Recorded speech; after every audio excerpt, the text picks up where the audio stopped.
Kasako Media, tunaangazia maisha, tunaandika kesho.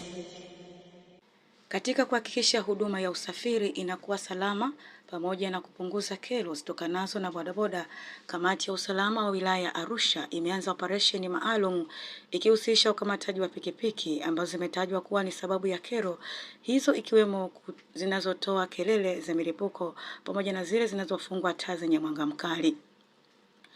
Akizungumza leo katika kituo kikuu cha polisi Arusha, katibu tawala wa wilaya ya Arusha Daktari Jacob Julius Rombo, kwa niaba ya mkuu wa wilaya hiyo pamoja na kuongeza uongozi wa bodaboda katika wilaya hiyo kwa kuungana na jeshi la polisi katika kudhibiti uhalifu, amewataka wale wote wanaoharibu mifumo ya pikipiki ikiwemo bomba la moshi na kufunga taa zenye mwanga mkali kuacha mara moja.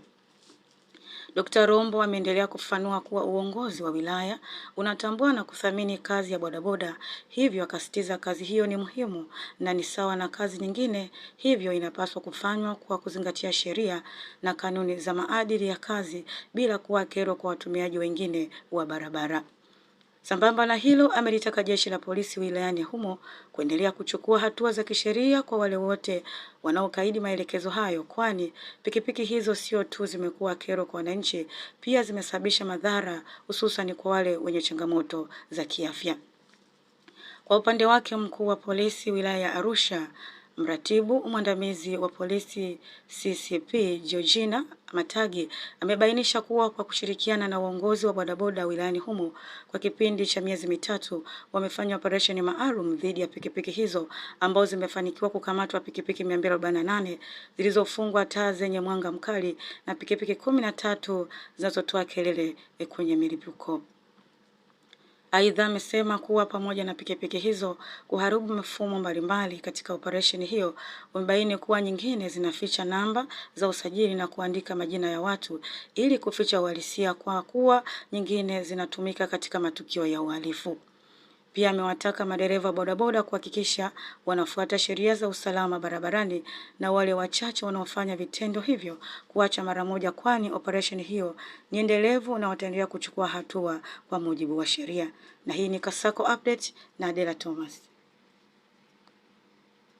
Mheshimiwa mkuu wa wilaya ametoa wito na amewashukuru sana viongozi wa bodaboda kwa kuunga mkono juhudi zinazofanywa na jeshi letu la polisi la kudhibiti uhalifu katikati ya mji wetu na ndani ya jiji letu la Arusha. Anawataka wawe sehemu ya kuunga juhudi hizi mkono, kwamba wale wote ambao wanajua kabisa wamefunga hizo trampa, wamefunga taa hizi ambazo wanatumia kinyume kwa ajili ya matendo ya kihalifu, waache mara moja na hatua kali ziendelee kuchukuliwa ili wanaokaidi basi wakutane na adhabu kali. Hizi trampa zikipiga kelele, kuna wazee wanaumia, kuna watoto wanafariki, kwa mfano wale premature wale mnawajua. Hizi kelele zinazosababishwa na haya madude zinasababishia hatari ya maisha, wengine wanapoteza maisha na Watanzania wenyewe wanalalamika. Sasa sisi serikali hatuwezi kuunga mkono jambo hili. Ndio maana kwa kweli tulifarijika kuona wenzetu viongozi wa bodaboda wenyewe kwa kutumia katiba, sheria na taratibu zao wameamua kuunga mkono kwa kuwakamata wenyewe na kuwasalimisha kwa jeshi la polisi. Mkuu wa wilaya anaagiza vijana wetu wote wa wilaya ya Arusha ambao tunajihudumia au tunafanya biashara kwa kupitia bodaboda, kuanzia sasa tufuate taratibu zote za kiusalama ambazo tunapewa na vyombo vyetu vya usalama, na hakuna atakayeonewa huruma kwa matendo kama haya. Katika wilaya ya Arusha tumeendelea na operation kwa muda kama miezi mitatu sasa kuhakikisha kwamba Arusha inakuwa shwari na salama, kwamba tunakamata pikipiki zote ambazo zinafunga taa za aina mbalimbali kama mnavyoona pamoja.